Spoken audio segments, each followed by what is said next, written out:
ଆଉ ବିକ୍ରି ହେବନି ବ୍ଲଡ, ଅର୍ଥାତ୍ ଦେଶରେ ଆଉ ରକ୍ତର ବିକ୍ରି କରାଯାଇ ପାରିବ ନାହିଁ।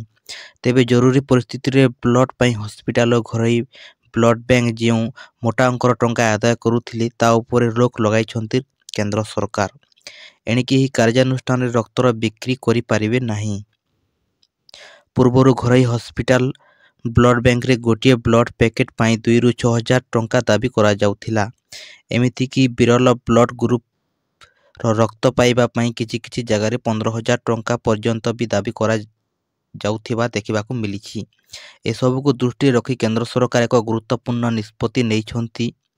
ଏବେ କେବଳ ପ୍ରୋସେସିଂ ଫିଜ୍ ଦେଇ ଜଣେ ବ୍ୟକ୍ତି ବ୍ଲଡ ବ୍ୟାଙ୍କରୁ ରକ୍ତ ନେଇପାରିବ।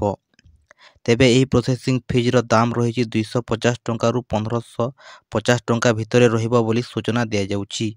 ସୂଚନାଯୋଗ୍ୟ କି ଯେ ବ୍ଲଡକୁ ନେଇ ସରକାରଙ୍କ ଏହି ନିଷ୍ପତ୍ତି ପରେ ଅନେକ ରୋଗୀର ଲାଭବାନ ହୋଇପାରିବେ। ଖାସ୍ କରି ଥାଲାସେମିଆ ରୋଗରେ ପୀଡ଼ିତ ଲୋକଙ୍କ ପାଇଁ ଏହା ସଞ୍ଜୀବନୀ ହେବ। ଏହି ରୋଗରେ ପୀଡ଼ିତ ଲୋକଙ୍କୁ ବର୍ଷରେ ଏକାଧିକ ଥର ରକ୍ତ ବଦଳାଇବାକୁ ପଡ଼ିଥାଏ। ତେଣୁ